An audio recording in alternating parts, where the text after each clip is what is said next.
और इस वक्त एक बड़ी खबर आ रही है, सीधा उसका रुख कर लेते हैं। राहुल गांधी का बयान सामने आया है। संसद में चर्चा से बच रही है सरकार, ये कहना है राहुल गांधी का।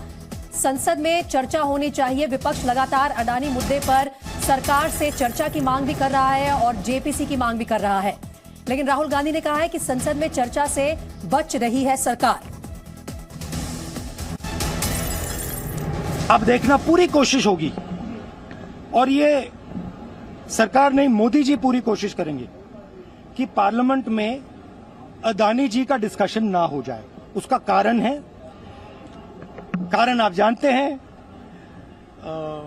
तो पूरी कोशिश होगी कि अडानी जी पर डिस्कशन ना हो। मैं अब 2-3 साल से ये मुद्दा उठा रहा हूं और मैं चाहता हूं कि इस पे डिस्कशन हो और दूध का दूध, पानी का पानी हो जाए। जो लाखों करोड़ रुपए का भ्रष्टाचार हुआ है, जो हिंदुस्तान का इंफ्रास्ट्रक्चर कैप्चर किया गया है, उसके बारे में डिस्कशन हो और अडानी जी के पीछे कौन सी शक्ति है वो भी देश को पता लग जाए। देखिए, बयान जारी किया है आज राहुल गांधी ने। संसद में चर्चा से न सिर्फ बच रही है सरकार, लेकिन अडानी के पीछे कौन सी शक्ति है इसके बारे में राज न खुल जाए, इसके चलते कह रहे हैं कि सरकार थोड़ी अनकंफर्टेबल है। और यही बयान विपक्ष के तमाम नेता एक एक करके बार बार दे रहे हैं, क्योंकि सदन की कार्यवाही लगातार स्थगित हो रही है। बजट सत्र में इस मुद्दे को लेकर विपक्ष ने कोशिश की है सरकार को घेरने की। एक बार फिर से सुनते हैं क्या कहा है राहुल गांधी ने। अब देखना, पूरी कोशिश होगी और ये सरकार नहीं, मोदी जी पूरी कोशिश करेंगे कि पार्लियामेंट में अडानी जी का डिस्कशन ना हो जाए। उसका कारण आप जानते हैं। तो पूरी कोशिश होगी कि अडानी जी पर डिस्कशन ना हो। मैं अब 2-3 साल से ये मुद्दा उठा रहा हूं और मैं चाहता हूं कि इस पे डिस्कशन हो और दूध का दूध, पानी का पानी हो जाए। जो लाखों करोड़ रुपए का भ्रष्टाचार हुआ है, जो हिंदुस्तान का इंफ्रास्ट्रक्चर कैप्चर किया गया है, उसके बारे में डिस्कशन हो और अडानी जी के पीछे कौन सी शक्ति है वो भी देश को पता लग जाए। अब देखना। जी मीडिया संवाददाता रवि त्रिपाठी इस वक्त मेरे साथ फोन लाइन पर जुड़ रहे हैं। और राहुल गांधी के इस बयान को अगर ध्यान से सुने रवि, तो ना सिर्फ बीजेपी पर या सरकार पर, सीधा प्रधानमंत्री मोदी को घेरने की कोशिश की है राहुल गांधी ने। कह रहे हैं कि वो चर्चा से अब चर्चा में बाधा उत्पन्न करेंगे, चर्चा नहीं होने देंगे इस मुद्दे पर।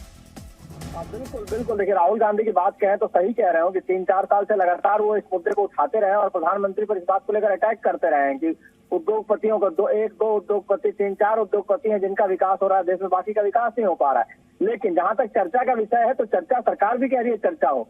अब चर्चा किस पे हो ये निर्भर करता है, क्योंकि सरकार सबसे पहले अगर संवैधानिक मजबूरी समझे संसद की तो सबसे पहले आपको राष्ट्रपति का अभिभाषण पर चर्चा होना है। अगर राहुल गांधी चाहते हैं तो उस चर्चा के दौरान हिस्सा लें और उसमें सरकार को घेर सकते हैं, उसमें उनको कोई नहीं रोक सकता है। राहुल गांधी ने पूरा विपक्ष इस मामले पे चाहे तो अपनी बात रख सकता है और प्रधानमंत्री से जवाब मांग सकता है। दूसरी तरफ मैंने कहा बजट भी है, बजट में भी राहुल गांधी या विपक्ष के लोग अपनी बात रखकर अडानी के मुद्दे पर चर्चा कर सकते हैं और अपनी बात उनसे जवाब मांग सकते हैं। तो राहुल गांधी ठीक कह रहे हैं, सरकार चर्चा चाहती है और विपक्ष भी चर्चा चाहता है। तो कल से चर्चा की उम्मीद है कि कल से चर्चा होगा। राहुल गांधी का ये संकेत है, इसका मतलब कि राहुल गांधी अगर चर्चा होती है तो हिस्सा लेंगे, बिल्कुल बात रखेंगे और बात सिर्फ अडानी पे ही रखेंगे, बाकी मुद्दों पर बिल्कुल। रवि, आपने ठीक इशारा किया, क्योंकि राहुल गांधी ने अपने बयान में ये जिक्र किया है कि मैं कम से कम 3-4 साल से ये मुद्दा उठा रहा हूं, तो ये वाजिब है। अगर इस मुद्दे पर चर्चा होती है तो राहुल गांधी शायद हिस्सा लेंगे। बहुत शुक्रिया आपका। इस वक्त एक और बड़ी खबर आ रही है, वो अपने दर्शकों को बता देते हैं। संसद की कार्रवाई से जुड़ी हुई ये बड़ी अपडेट सामने आ रही है। कांग्रेस नेता जयराम रमेश ने एक ट्वीट किया है। उनके ट्वीट पर संसदीय कार्य मंत्री प्रहलाद जोशी ने पलटवार करते हुए कहा है कि कांग्रेस की दिलचस्पी सदन चलाने में बिल्कुल भी नहीं है। इससे पहले कांग्रेस नेता जयराम रमेश ने ट्वीट किया था और अब उस ट्वीट पर पलटवार किया है संसदीय कार्य मंत्री प्रहलाद जोशी ने और साफ कहा है कि कांग्रेस की दिलचस्पी दरअसल सदन चलाने में बिल्कुल नहीं है।